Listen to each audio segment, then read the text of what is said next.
राज्यभरात सध्या मुंबई महानगरपालिकेची चर्चा जोरात सुरू असली तरी खरी गंमत मात्र कल्याण डोंबिवलीत पाहायला मिळाली। निकाल लागल्यावर सगळ्यांना वाटलं होतं की इथे काही वेगळं होणार नाही, महायुतीचं सरकार बनणार, कारण शिंदेच्या शिवसेनेला 53 जागा मिळाल्या आणि भाजपला 50 जागा, म्हणजे आकडेमोडीत दोघे मिळून सत्ता पक्की होती, फक्त बसायची बाकी होती। पण म्हणताना राजकारणात शेवटपर्यंत काही सांगता येत नाही। निकालानंतर शिंदेच्या सेनेनं असा डाव टाकला की भाजपलाच काही कळायच्या आत सगळी खेळी फिरली। मनसेचे काही नगरसेवक आपला वेगळा गट करणार होते, पण ते थेट श्रीकांत शिंदेंनी आपल्या बाजूला ओढले। राजू पाटील आणि श्रीकांत शिंदेचा फोटो व्हायरल झाला आणि लोक म्हणू लागले, अरे हा तर मोठा डाव झाला। तिकडे ठाकरे गट ओरडायला लागला, आमचे नगरसेवक फोडले गेले। म्हणजे सत्ता मिळवण्यासाठी फक्त मत नाही तर माणसंही खेचली जातात।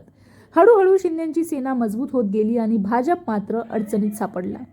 आता या सगळ्यात सर्वात जास्त फजिती झाली ती म्हणजे मनसे। राज ठाकरे आणि उद्धव ठाकरे एकत्र आले होते, त्यामुळे लोकांना वाटलं होतं की मनसे काहीतरी वेगळं करेल, पण कल्याण डोंबिवलीत मनसे थेट शिंदेच्या सेनेशी जाऊन बसली। हे बघून बरेच मनसैनिक आणि मतदार म्हणू लागले की भाजप सोबत गेली असती तरी चाललं असतं, पण शिंदेकडे जायचं काय कारण बरं? यातच महापौर पदाचं आरक्षण जाहीर झालं आणि लोकांच्या लक्षात आलं, अरे मनसे भाजप सोबत गेली असती तर कल्याण डोंबिवलीत मनसेचा महापौर बसू शकला असता, पण चुकीचा डाव टाकला गेला आणि संधी हातातून गेली। आज परिस्थिती काय आहे? भाजप नाराज आहे, ठाकरे गट संतापलेला आहे, शिंदेची शिवसेना मात्र फायद्यात आहे आणि मनसेची अवस्था तर अशी झाली आहे, ना इकडचा ना तिकडचा। म्हणूनच सगळीकडे चर्चा चालू आहे की कल्याण डोंबिवलीत मनसेचा सगळ्यात मोठा डाव फसला। थोडक्यात काय तर ही निवडणूक फक्त मतदानापुरती राहिली नाही, इथे खरी लढाई निकालानंतर सुरू झाली।